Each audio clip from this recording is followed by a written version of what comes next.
or Chacón or Chacón. But anyhow, I would say he's a crazy guy on wheels. That should be enough, but no, of course not. He's a publisher of Modern Motorcycle Diaries. And he has actually the perfect background for his crazy and dangerous adventures. He once was a medical student, which is very helpful because he faced life-endangering situations, like being stranded for 4 days without food and a broken motorcycle in the most remote part of the Patagonia.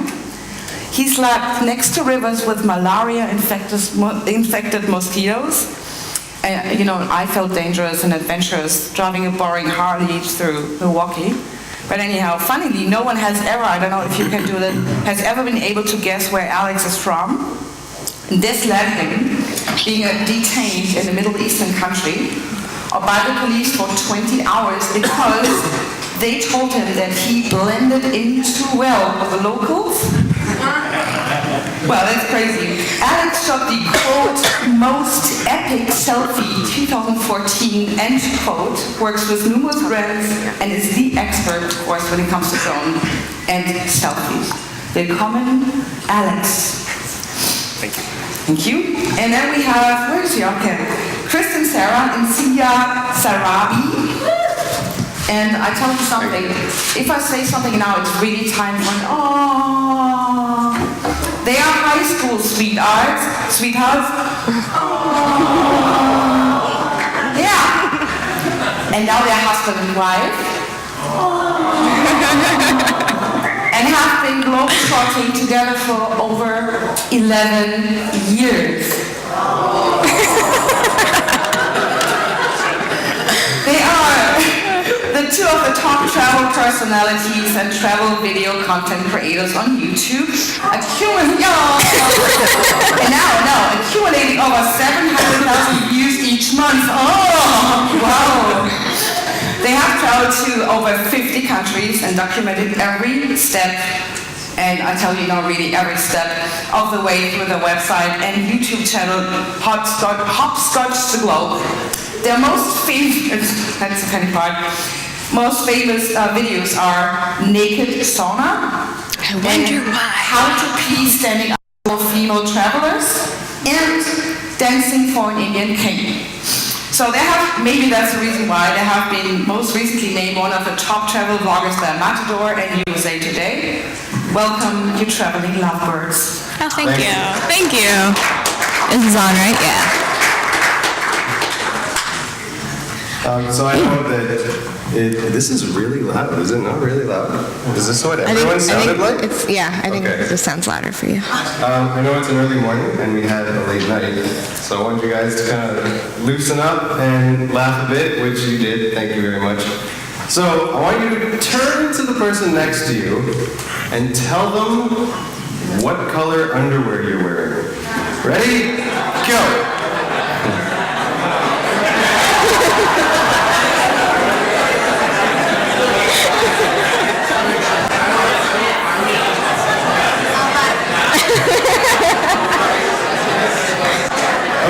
We don't need too much detail. Okay? Just color. What'd you say? A pink thong? What'd you say? How'd you know? A pink thong? Okay, got it. I also noticed 2 people in the room did not say anything. So, you guys are welcome anyway. Yeah. We are here to talk about drones. And I guess we should introduce ourselves a little more. You want to start? Sure. Well, here, drones, yeah. So I'm Kristen Sarah, and that's Sia, and we are Hopscotch the Globe. I started blogging first. So that was 6 years ago, or almost 7 now. Geez, and then started doing video specifically about 4 years ago. So I've been on YouTube for I guess that long. And it just kind of, as most people say, it was just a hobby and just for fun, and then it turned into a career, and this is what we both do full-time now, which is amazing. Turning your passion into your job is, everyone's ideal plan. So yeah, so we travel the world and document it like a lot of you do here. And we like to add like comedic elements to our videos as well. And yeah, and then Sia came about, I started off making videos and doing the blogging by myself, and then Sia's kind of always been there helping me along the way, and then he came on board, almost 2 years now? Yeah. Yeah, it was a good idea. It was a good idea. I can tell you that. Very good idea. Oh yeah, and there we go. So that's our YouTube channel. We're almost at 100,000. We're getting there. And we do everything from travel guides around the world to tips, food videos, fashion DIYs. We just bought one of these. We did. We have an Airstream. And we gave up our place in Toronto because we had a home base, and we're going to be living in that eventually. Traveling hippies. If you guys want a road trip, you're welcome to come. Any of you, we have an extra bed. We will. If you're a good cook. Yeah. And then my favorite, stories and sketches. A year ago, I started my own channel because I wanted something that I didn't see existed in the world, which was good news. The news is full of terrible, horrible, nasty news. So I wanted an outlet to just talk about good, positive, inspiring, happy news. So I started this. So every Monday, I upload a new video talking about awesome news that's happening around the world, which happens all the time, but nobody talks about. So I guess we'll start things off with a drone video. Makes sense, right? So this... I don't think this can handle 4K, so we probably have to. It looks pretty good. Okay, we'll just try. Well, we'll try, because this is a 4K video. This was our first try with a drone. So we bought the Phantom 4 and took it to Seychelles, which is a little island off of Africa. And I did not know how to fly a drone. I knew how to fly in video games, and I thought that would transcribe into droning, and it kind of did, it helped, but this was my first practice. So all these shots you see here, I'm kind of learning how this thing works and seeing what happens in the end of it. So this was the result.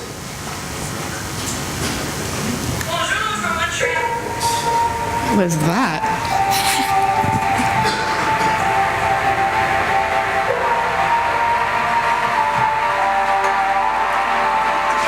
Yeah, it's a little choppy. I already started it out.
It's a little choppy. I don't think PowerPoint can handle 4K.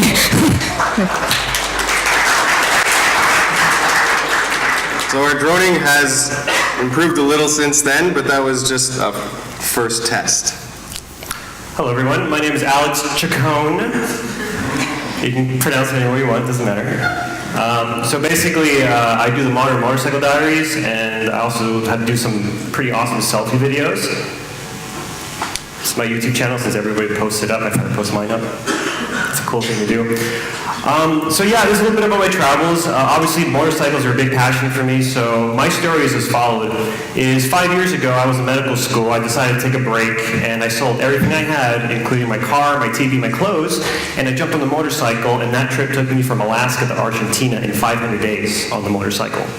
Basically, I sacrificed a lot to do it. My grandparents were not very happy. They weren't getting a great grandkid. At that point, my mom wanted me to marry somebody, and it wasn't going to happen. So that was my start on the whole thing. I'd always been a photographer, I'd always been a videographer, and I just kind of put all my skills into play on that very first trip. And that basically resulted in some great pictures, it resulted in some great videos, it started my selfie thing, and basically I put a card on everybody's chair, so you can kind of see the route, and you can do whatever you want with that one, that's for you. And basically, the answer to your question is yes, I've driven all of that except Africa, which is on that thing. So I managed to do that in about 5 years.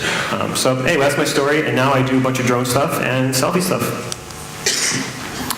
Oh, and before we play this, please, I apologize, this video is not the kind of self-serve myself, I know it kind of sounds kind of bad, but it's just an example to give you a quick 50 seconds on a few things that I've done in the past 5 years. So don't take it too seriously, I know there's some things I say in the audio, but... Some amazing selfies. Well, Alex Chacón is raising the bar. He traveled for 600 days and rode motorcycles more than 125,000 miles through 36 countries. He captured it all in what's being called the most epic selfie of all time.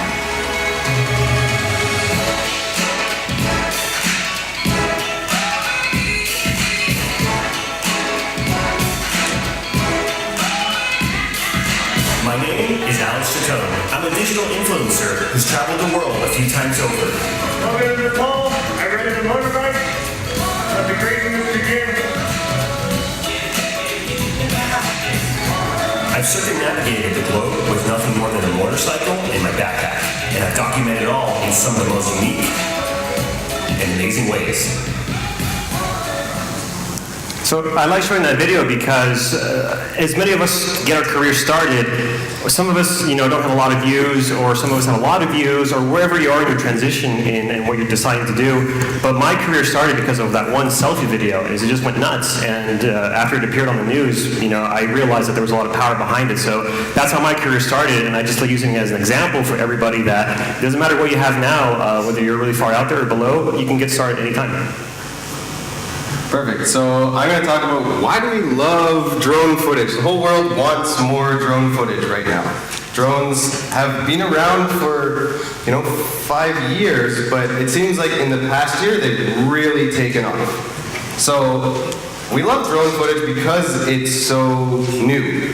When GoPro came out, everyone wanted a GoPro because it added a whole new element to our videos and photography that didn't exist before. So drones now add a whole aerial point of view that didn't exist 10 years ago. And we're able to go places we couldn't go before. We can fly through caves, we can fly through trees. We can basically see the point of view of a bird that we didn't have years ago. Different perspective. So goes along with what I was saying, that you can fly different places, you can do different things with drones, and now they're so portable that we're able to do it so easily. Beforehand, I know when I was in college and taking film and media, one of my teachers was a helicopter pilot who worked with TV crews, and that costs about $10,000 a day, plus fuel, plus the camera, plus all this stuff. Adds up to $20,000 that you're going to spend every time you want to take a helicopter out to get these shots. Now you can buy a drone for $1,500 and get those same shots. They're also sexy. They're beautiful. Look at, they're a beautiful machine. People like them. They're edgy. They're dangerous. People like things that can fall out of the sky and crash and burn, or you can get hurt using them. I get it. I get why people like drones. And girls, when you're flying them, looks pretty sexy. She's extra sexy when she catches that out of the air. And walks away. Just like no big deal. The price point made it very appealing to the general public. People just buy them for fun. But us as videographers, I mean, we have a lens that costs more than this drone. So the fact that this drone can be a 4K camera and take all these incredible shots that we couldn't get before is very appealing. Another video. Just gonna play it off the computer though. So I don't think PowerPoint can handle the videos that we're putting into it. I guess don't put 4K into PowerPoint. I learned that. So this is a more recent video that we took in Ha Long Bay in Vietnam. And I edited this quickly last night just to show you guys some clips.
Very sexy. Boom, right out of the air. So we were on a boat, and we were trying to get all these awesome shots of Ha Long Bay that we couldn't get. Like what I was seeing with my eyes, I couldn't capture just with our DSLR on the boat. I needed to get closer, and our zoom couldn't zoom that far. But with this thing, I could zoom a kilometer if I wanted to. I could get there. And the shot of us going up and panning down, and you see that little lake that was within the mountains, the locals didn't even know that existed.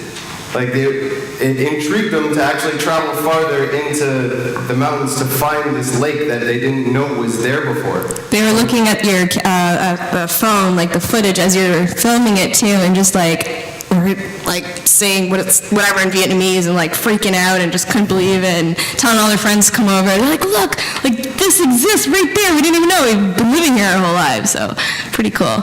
Yeah. So then, by a quick show of hands, who here is part of, who's a vlogger, basically? Just raise your hand. Great. And who here is part of a marketing team and is here for tourism boards or whatever? Excellent. So we got a good half and half audience. So you have to ask yourselves what drones are out there. So if you're yourself a marketing company, if you're a tourism board, you're a vlogger, there's different drones for different situations. And these are just a few examples. Is the ones that we have are the Phantom 4s, which are probably the most consumer-friendly drones. The company DJI makes them. You can get them for about $600. There's other ones called the 3DR Solo. You can get those very cheaply now. They're going out of business, so they're even at $400 US in the US because they won't have any more support after that. And now we're moving up to the new digital age of cutting edge of, we got the Karma and we have the DJI Maverick, which are fantastic for us travelers because, as we all know, it's so hard to carry a laptop, it's so hard to carry camera gear, and now this is the first time where a good drone is now in our ability to carry in our daily pack. So it's really exciting times for us because this was just announced last week. So it's a really great time to be out there and be filming because we all have access to it, and the price points for those are $700 that could start off. US. So it's a really great time to start droning if you're not droning already, and for those in the marketing spectrum, it's a great time to be hiring influencers to be using drones because the cost effectiveness of it is fantastic at this point. Obviously the bigger drones is we have a huge one here, the quality's not very good, but it's a red camera. Those things usually around about 30 grand just for the camera, plus another 10 grand for the huge octocopter. So when you do professional commercial productions or you do professional films, this is what the industry is currently using on that. But it's really great to get a fraction of that in the very small compactability of a Phantom of some sort. And obviously the future is for Amazon delivery drones, as we all know. So things from delivering packages to delivering pizzas, just random things, that is what the future is going to be in the next 5 years, definitely. How have drones changed travel content? I think in many ways. They increase production value. They show a completely different perspective as well. I mean, for me, when I'm asked, what superpower would you want if you were to choose only one? And for me, I would choose to fly, and I feel like a lot of people here would probably choose the same thing. And with drone photography, that's basically what you get to do. You get to experience a new place as if you were a bird while you're watching it, and I think that's pretty magical. So it gives you a whole different perspective. You get to see a place in a whole new way. Bigger opportunities. So personally, so we shot that Seychelles video. That was our first video. And we've gotten several opportunities just from people seeing that one video, not even seeing the rest of our work, which is pretty great. And we've been able to increase our rates significantly more just because now we added drone footage into our packages. So we've gotten more opportunities. Everybody wants drone footage incorporated into the videos, like tours and boards and brands. So it's in high demand because it's hot, it looks amazing, so we've gotten more opportunities from it. It's expanded storytelling. So again, it shows another perspective, and I think drone footage is great for establishing shots. And I know from my viewers, as soon as we started to incorporate drone shots into just vlogs, because for us, vlogs, like daily vlogs, something, just like being raw, uncut, are the most popular. But I also I'm a very visual person, and I like the more beautiful shots. So it's like trying to come to a balance. And I think by since we've incorporated drone footage into those vlogs, we've gotten a lot more engagement, we've got a lot more subscribers, more people are watching our videos on a regular basis, and sometimes when we don't add drone footage now into our vlogs, people are always asking, like, where's the drone footage? So it's really helped us tell our story more. As well for me too, it's allowed me to actually gain a different demographic on my audience as well. So you capture, more women actually. I've been able to capture on my channels because of the drone stuff. It's because it's pretty. It's sexy. You're capturing women? Yeah, exactly. Just take them, get on my motorcycle. That's the next video. And also our photography. We always take photos as well, right? When we're flying, and it's just so awesome to put some, on your Instagram. It just looks awesome, and yeah. So you guys are lucky because you have a sexy girl with you at all times. So that gets the views. It helps. And this is... So this is my video, and I got into drones about a year ago now. And when I first started off, it was just like Sia. It was you saw very basic, but the drones are so good nowadays that even the basic user can have automatic features. You can have these follow me modes. You have these plot points. You have these track me, follow me, whatever it is. It makes it very accessible for any influencer. If you're a food blogger, if you're a travel blogger, whatever it is that you are, you have accessibility to the technology and to the ease of doing these things very, very easily. So this is a video that I did with Iceland, and it's kind of a promotion of tourism. The video is about 2.5 minutes long.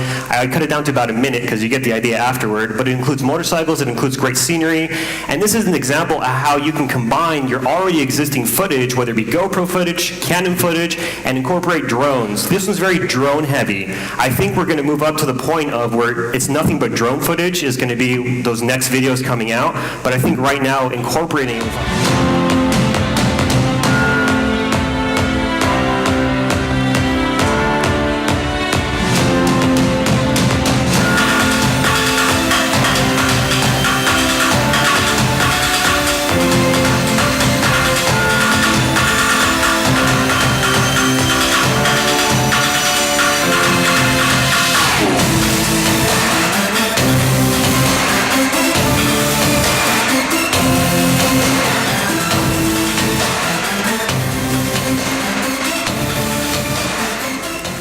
So to answer the question that I get most, yes, it was me flying the drone the entire time solo through Iceland. So that tells you the ability that we have now as storytellers, that you don't need a $20,000 film crew to join you in capturing this awesome, epic moment. So it's a really exciting time to be able to present this to you guys and hopefully inspire you guys, motivate you guys to realize that, you know, I started 8 months ago, they started almost 8 months ago as well, and it's the ability, the technology's there. It's just you're wanting to do it is the only thing that's stopping you from doing it now. And for those marketing, I think drones are now becoming a staple in everything that we do. So you should be looking for influencers to work with that have these drone capabilities, because as you can see, it adds so much to the content. Yeah, and there are a bunch of different drones. These are the Phantoms. This is the most consumer bought drone. I chose to buy this because it had all the bells and whistles already implemented. People are building their own drones. Like even the 360 drone we saw yesterday. People are building all sorts of drones, and you can do it probably more affordable than you can purchase this. But this has so many features already implemented, it just made it way easier for us to just pick up and go. I must add too, how many times have we almost crashed it, but it saved us because of the sensors too. Yeah, it has a couple sensors on the front and the bottom. And if you want, okay, it's easy to get decent shots with a drone. If you want those really good shots, you have to be a little reckless. You have to. I mean, I was hiking a volcano with Mike Corey. This isn't a drone story, but he wanted an epic picture of this volcano, and this guy ran towards an exploding volcano to get... I couldn't believe it. I thought he was going to die. He's laughing in the back of the room. He knows he could have died. It's worth the shot. Yeah, it's worth the shot. It looked great, but I was crying. You gotta take risks. You have to, like, near crash it to get an awesome shot. But there are legalities with doing that. So this is everybody's favorite subject, because everybody's like, okay, we got a drone, what can we do, what can we not do? So it's a very exciting but very confusing time for all of us, because there's so many laws and so many regulations that this is what I spend the majority of my time on when I travel, is figuring out what I can't do, because you really want to try to get the best shots possible.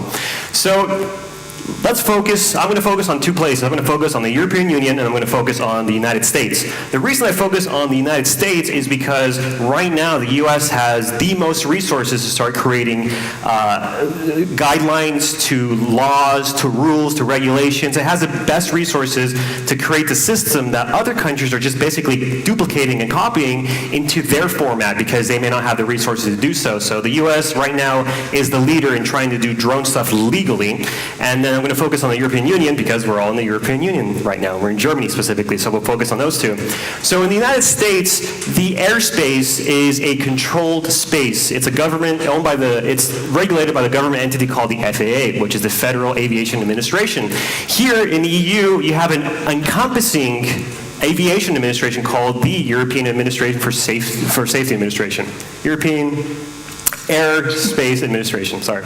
So that encompasses all the European Union. However, when you want to fly in a certain country, like Germany, for example, Germany has their own entity that controls the airspace. Now, around the world, it's very difficult because each country has its own laws. For example, in India, you cannot fly a drone whatsoever because the airspace is controlled by the military.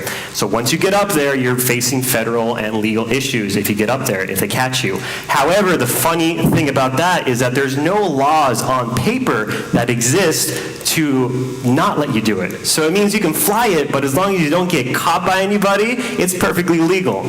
So there's all these really funny loopholes that we'll go over very quickly so that the vloggers know how to do this, and so that the marketing people know what to expect. That's going to kind of educate you on what you should do and what you shouldn't do. The basic overall understanding about drones is that since we're so early in this cutting edge technology, is number one, obviously you don't want to hurt anybody. You don't want to do property damage. So anywhere in the world you go, there's a few general guidelines that almost every single nation implements. Number one, when you fly a drone, you got to have visual line of sight. You should not be able to depend only on your screen, on your POV, to fly these drones. The moment you let go of that, it's considered illegal. The other thing you want to do, there's usually age restrictions. This exists in about half the countries in the world. So in the United States, you got to be 16 years or older in order to fly a drone. Here in the European Union, same deal. The other thing you want to do is the basic guidelines is it's considered like an unmanned aerial vehicle, which means it's in the same airspace category as an ultralight, which is a very light airplane, or a helicopter. So when you do these things, you got to be licensed. Now there's two types of license. There's a commercial license when you want to make money, and there's a hobby private drone license as well. In the United States, it costs you $5 to register your drone on the federal website. You then have to get a certification for your drone license, which is an additional, I believe right now it's about $50 for the training, and for the examinations another $70. So you're about $125 to get your license in the US. European Union, again, is governed by each individual country. There's a certain cost as well as processing and so forth for that. For your commercial license, and this is the big point I'm trying to take home here, is who here has uploaded drone footage to their YouTube already? Who here has monetized that footage? And who here actually has a commercial license? Nobody. So that gives an example to tell you right now that everybody here is doing something illegal, and you don't even know it. And unfortunately, that's what exists, because when you upload to YouTube and you monetize it, you now become a commercial entity. Doesn't matter if you make a penny or 2 pennies, whatever it is, it becomes illegal. So realize that when you're filming these things, you got to be aware of what you're doing. And here's the thing: most likely, they're not going to go after you, because there's millions of us who are doing this, and they're not going to spend the time and the resources to get one person, unless they want to make an example of you. So if you have a big following and you do something you're not supposed to, or as we saw in 2015 here in Germany, in Hamburg, there was a drone that got onto the tarmac at the airport, and it shut down the airport for the entire day because it almost collided with an airplane. So the thing to take home here is don't do anything stupid, because it's going to ruin it for the rest of us, and the fact that you have to be aware of what laws are out there.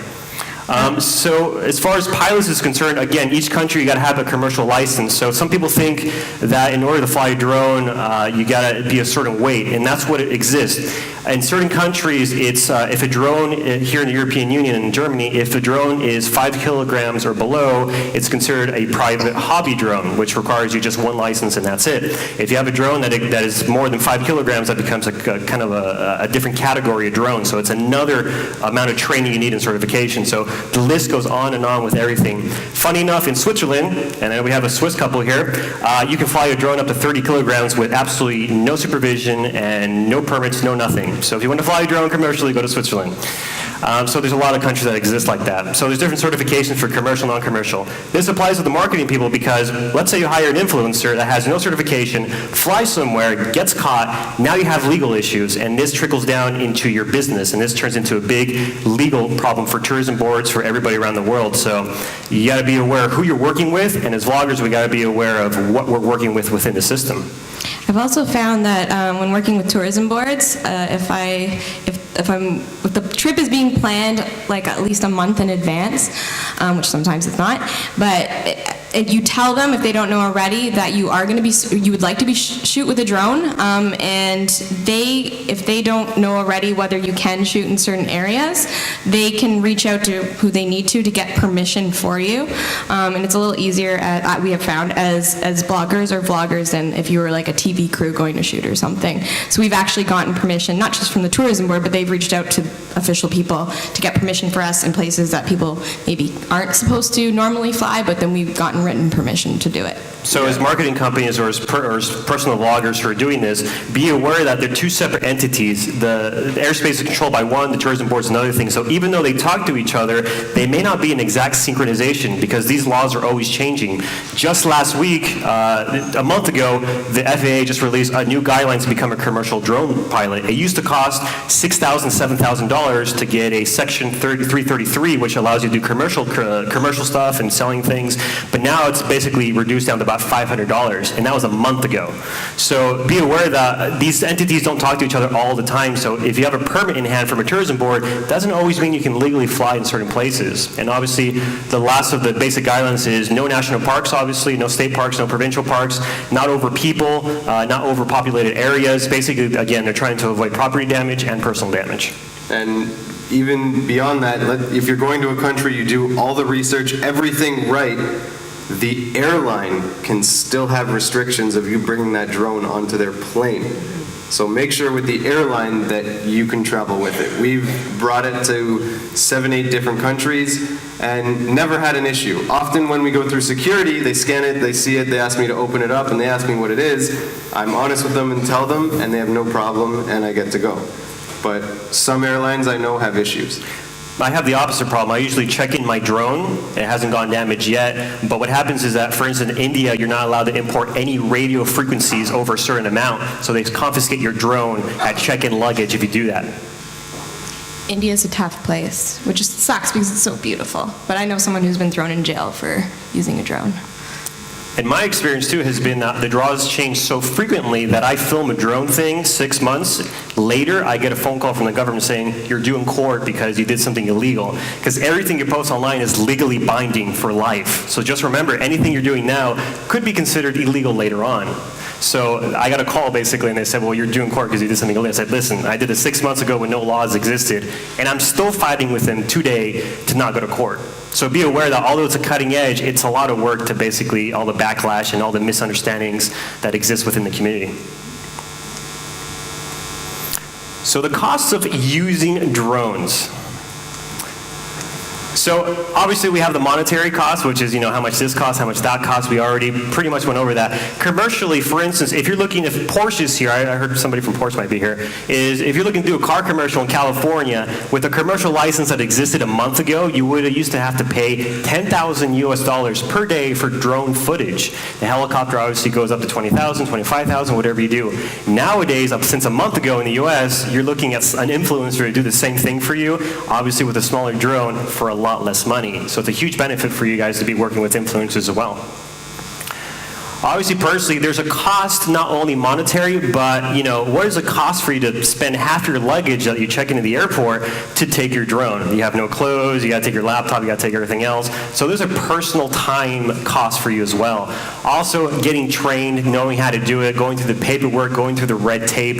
These are all considerations that you should do before you really get started to realize what's best for you. I gotta point out, though, we do only have a carry-on. We never check our drones. You guys are amazing. So you can do it. Just minimalize. And with the new drones coming out, you got the Maverick, which is literally like the size of half your arm, So they're so portable now that there's almost no excuse not to do it.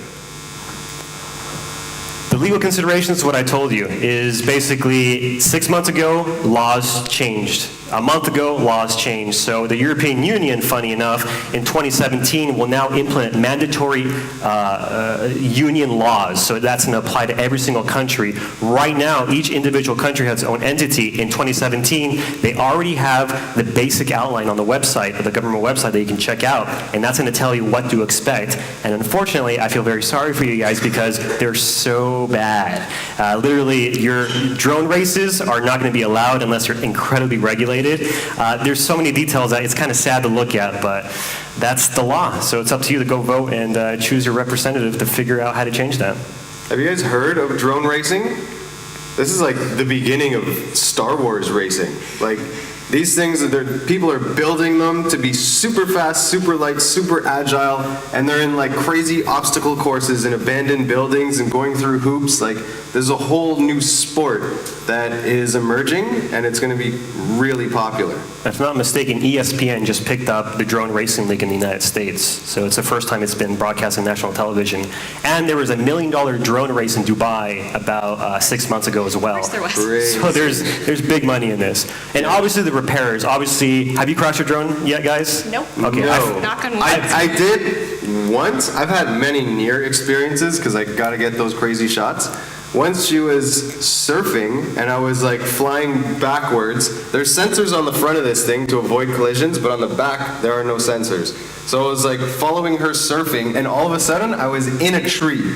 Like, there are branches in front of the camera and I was in a tree, and I pulled forward and it came out of the tree undamaged, but I thought it was done. I thought it was going down. Are you losing signals always like your heart stops? You're like, oh no, this is it. Yeah, and when you use these drones, they always look for GPS things. So sometimes you're in the middle of Mongolia and you're like, well, there's no GPS signal here. Yeah. So sometimes it just kind of flies off on its own and you never see it again.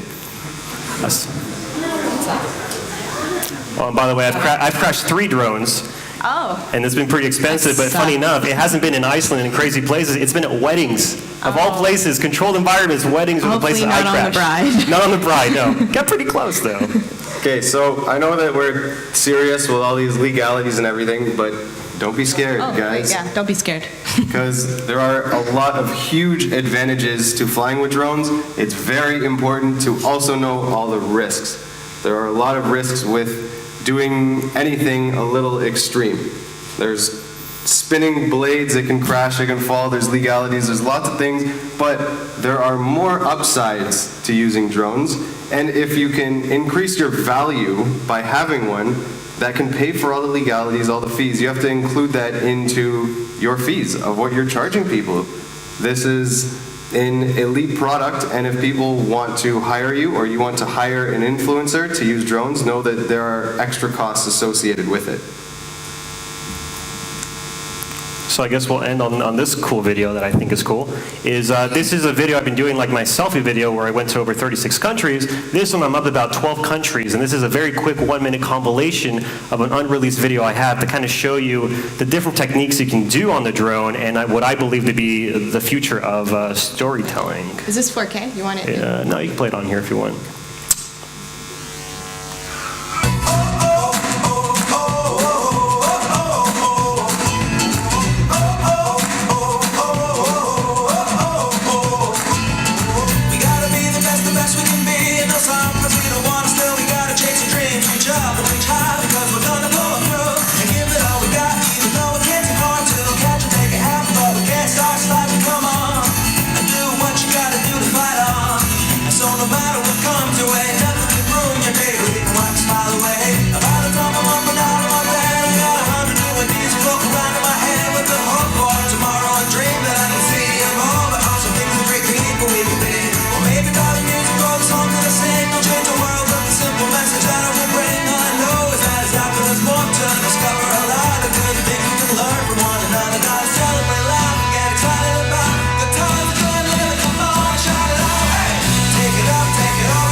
That was awesome. That was really cool. Stay tuned on YouTube for that one. I like it. For the full And version. subscribe to Alex. And subscribe to the beautiful couple as well. And These are all resources for you to check out. UAV Coach is a great one to basically give you an overall view of all the laws and regulations. It does basically by country, so if you have questions on where you can fly and not fly, this is it. I always like to give government websites because what happens in forums, like the DJI forums and on Facebook and everything, is things get outdated so quick, people have their own interpretation of the law, so it's up to you to go directly to the source and have your own interpretation of what it is. And those things are usually very clear instead of people's filtered thoughts. And here's a European one as well. you and the guys can Canadian. take a picture of it if you need to. Seeing some people do that. Put it in the group? Yeah, we can do that Put it in too. the group. Yeah, I feel like you guys haven't laughed in a bit. So on the count of 3, I want you to yell out the person's color underwear who's sitting next to you. Ready? 1, 2, 3. Whoa. Who's wearing polka dots? You know what they say about black underwear? All right, so we got a question and answer. Yeah, we left a lot of time for questions because I figure you guys have a lot of questions about drone. Who here has a drone? Wow, that's a lot. We have Quite a like bit. 15 drones. Okay. Drone race. It's the Neat. future. Yeah, who has a DJI? That's about the same people. Okay. Yeah, so if you guys have any questions, we have, is that a cube microphone? Is that what, like, we can throw that around? Awesome. You want to kick it up? Kick it on stage? Do a little hacky sack? Can I see? Is this? Oh, you can throw it. All right, so who has a question? Hello? Hello? In the back, in the back. Over there. Nope, not on. Is it working? No, not working. Broken box. We can hear you. We'll repeat the question Turn too. on the microphone. Yeah, I just wanted to chat to you guys. Thank you very much. Really, really interesting. A lot of cool things to think about. How do you guys personally feel about the laws that are currently governing drone use? Because as you said, me and the same guy, we're all doing something illegal right now. Now, obviously, first things first, safety first. Like, someone can easily go and ruin it for the rest of us and go and fly over a stadium and hurt people, and there's so many things that can go wrong. But the actual laws, when it comes down to, even if you monetize and you make like 1 cent off those couple hundred views, you're essentially doing something illegal. That doesn't sit so well with a lot of people, especially clients that are now paying you to go and film some content. And of course you want to get some really good shots, but how do you guys personally feel about that? Go ahead, Sia. For people that are going to fly over stadiums and other people, don't be a dick, okay? There's 15 people in this room with a drone trying to create content out of it. You could ruin it for everyone. One guy landing in an airport in Germany can screw it up for the rest of the country. So take precautions and be safe. And the drone laws are still so new. This is in its infancy. These are so brand new that the legal system hasn't had enough time to talk about what they should do. They're just using old laws of helicopters and little airplanes that people would fly as hobbies and implementing those laws into drone laws. And it's not working. So it's still brand new, but if we all fly very safely for the next 5 years, they won't be as scared to implement new laws that, give us more freedom. Ideally. See, my opinion on that one is the fact that it's not if somebody does something wrong, it's when.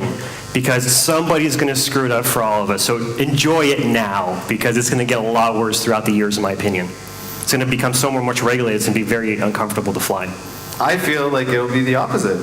Ooh. I feel that there will be so many of these out in the world that it'll be so hard to regulate. Either they all become illegal, which I doubt will happen, because they're also in the military, they're also out there in the world, they can't be entirely illegal. But just the way when cameras on your phone first came out, and there was a million videos and pictures of everyone, and before you needed release forms for everyone.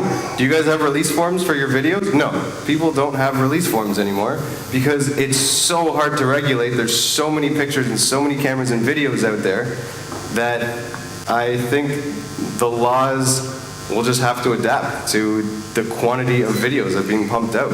I think people are just scared because no one really knows, right? So. Also the power of numbers, you're right. Yeah.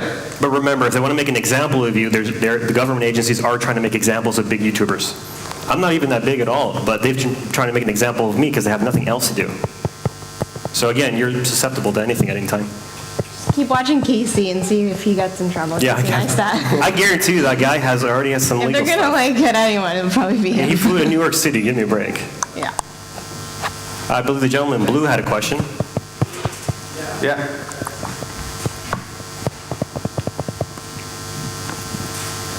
This is more of a piloting question for those of you in the room that do have drones. When you were on the bus driving in the last frame of that last video, and you guys flying off of boats in Halong Bay, how did you set that up so you didn't lose the connection, or how did you have that with the compass? So what I usually do is I stop somewhere usually and I put it on the ground and I fly it that way. When I'm on boats and stuff, there's no way around it. Sometimes I don't even get GPS signal in a lot of places of the world. So when I'm flying, at least in some of the scenes, is I'm flying manual. So you don't get the pure stabilization that GPS provides. Sometimes the wind takes it and you got to go chase it. So it's just a matter of the environment that you're in is how to pilot. So usually there's a lot of safeguards on these things that allow you to do it very easily. But in a small fraction of the times, maybe 10% of my time, is manual stuff. We just checked to see how many satellites there were and asked the boat captain man to stop the boat. Yeah, And he did. it's difficult because you have to be a pilot. Just flying these things can be difficult enough, but then you have to be a videographer at the same time and pay attention to all the stats and height and distance and airspeed, and there's a lot to consider. And on top of that, try and get a nice shot. Yeah. Absolutely. So, I mean, what happens too is I was on a kayak in New Zealand, and unfortunately, I couldn't stabilize it anywhere because it was always moving, so my camera was absolutely crooked. So when you shoot in 4K, it's fantastic because you can just fix that on post.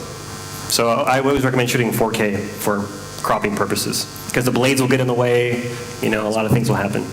Yeah, also to consider, you can set a max distance that it'll fly away from you. So if you have the distance set at 500 meters and the car drives 500 meters away, the drone can just stop and not know what to do. So you make sure to disable that so that it can go beyond 500 meters if you're driving far away from it. Now, there's a really great resource we didn't put up there, and it's called knowbeforeyouFly.com. It's like know before with a B. Anyway, you can just Google it. And basically, it gives you a Google map on knowing where you can fly and where you can't fly. So if you take that application with you anywhere you go, you'll know if you're in an area where you can't do it. The things I forgot to mention were also you can't fly within 8 kilometers of an airport. If you do, you got to file a flight plan. Also, for the commercial questions, when you do your pictures and your stuff, there's a small amendment in all these rules. And if you give your application to the FAA, for example, you can get exemptions for these rules. One of them, one of the rules is that you don't have to notify the airport if you're in a small enough town for X amount of people or less. And one of the funny loop arounds for those looking to do this commercially without a license is the following. If you're up there, it specifically states in the FAA rules that if you're up there for hobby purposes, but you find that you take a picture and later on afterward you decide that you find a buyer for the picture, you can actually sell it legally. So there's all these rules that if you go into, you can find ways around everything. I've even known people who, in their video with drone footage, have videotaped a helicopter as an establishing shot, and it looks like the helicopter is getting the shots. I've never done that. It's like a sneaky thing to do, but I have known other people doing that. Wait, what? They take video of a helicopter flying by and then aerial shots. With the drone. With the drone. But it looks like the helicopter was taking all those shots. Don't do that. I've got a question. Yeah, so I'm planning on getting a drone soon. I've never had one before. Are there loopholes if you want to fly it not very high, like within only one story? Let's say like my house is within 8 kilometers of an airport, but I want to just get a shot of like just right over my head kind of thing. I don't want to send it half a kilometer up. I just want to kind of float it beside me as I walk or something. Is that okay, or like is there a height restriction sort of thing? Or is there a loophole with that? Are you asking us how to scam the system? Kinda. Parker, are you from Canada? Yes. So in Canada, believe it or not, you can't even fly indoors without filing a flight plan. Really? Yeah, it's really silly. So the thing is, in neighborhoods, people are very concerned about their privacy. So that's another issue, is you can't do it within residential grounds, because number one, it's property. So even if you don't have a drone license in the drone, depending what country you're in, legally speaking, obviously practically it's impossible, but legally, yeah, it's most of the time you're flying your drone, it's illegal. Technically. I get what you're saying though. So if I just want to fly it here, essentially it's not like an aerial craft, it's just kind of a hovercraft flying above the ground, and it's not going high into the air. It's still like a live cam, right? Yeah, well then you don't have to tell. If nobody knows you're flying a drone. But you know what? With the moment you turn that thing on, here's a loophole for you that you're asking, sir. And this is not that I'm trying to tell you how to beat the system, and this is for the marketing companies I'm going to say to help promote who you know you're working with, is that every time you turn on the Phantom, you have a logbook that gets logged into your cell phone. So your email address is linked to that. If for any reason you get held up by the military or police anywhere in the world, there's a permanent log cached on your phone and your email. So if they decide to prosecute you, you will have to present that evidence in court, which shows you all the places you've ever flown in. And for somebody like me, in places where you're not supposed to fly, as you saw those places, which I can neither confirm nor deny that was me, that's a huge legal paper that's going to follow you. So you got to be very careful when you do things and think about if the places you're going to fly at are things that are challenges and battles that you want to take up later on or currently. Yeah, I think if you're going to fly it super low, it's not obvious it's a drone. So someone watching the video wouldn't assume that you're flying. Yeah. Just don't go spreading it around. Look what I did with the drone, because it's just like a glide cam too. Any other questions? I think people are scared. Yeah, are you guys Seriously, do not be demotivated by it. There was one shot. There was one shot in your video that I think it's the two of you standing on the balcony, and I just wondered, did you guys shoot that forward or then reverse the shot where like you guys are standing in the balcony and the drone comes from outside and it comes in between the two of you and then comes back into the room. You guys are standing on the balcony. I think there's like a bit of a jungle or forest in front of you. yeah. Did you guys shoot that going out and then just reverse it, or did you actually fly it back? No, I flew it straight forward and then straight back. Oh, and so you actually flew it straight back? Yeah, straight forward and straight back. And made sure it didn't hurt us. Yeah. We didn't touch on two brand new drones that just got released, the Mavic and the Karma. So the Karma is the new GoPro drone that just got released, and the Mavic is the newest DJI. They're both about the same size. They're super small. Fits in your backpack. Yeah, they're great. They're portable, but they're inconvenient. Like I have this box that it comes in. So this comes with the Phantom 4, and it's great because it's not that big compared to a helicopter, but it's still an extra bag that I have to carry on, especially if I want to not check in bags at the airport. It's an extra piece of luggage. So the Mavic, we're at a time? Okay. Quick point. The GoPro is the better system, I would say, because you can take off the gimbal and actually use that as a steady cam. The Mavic, I would say, is the overall better drone. DJI has more of a rep with drones, so two systems, depends on what you guys need. 10 years. Better for travelers because it's so much more portable. 10 years of development for DJI, 2 years for GoPro. You make the choice, right? Thank you so much. Cool. Thanks, guys. My suggestion would be to take the discussion maybe to the Facebook group. Anybody who's not in the Facebook group of the Video Summit, please join the Facebook group and then maybe post your questions there to these experts. It was great.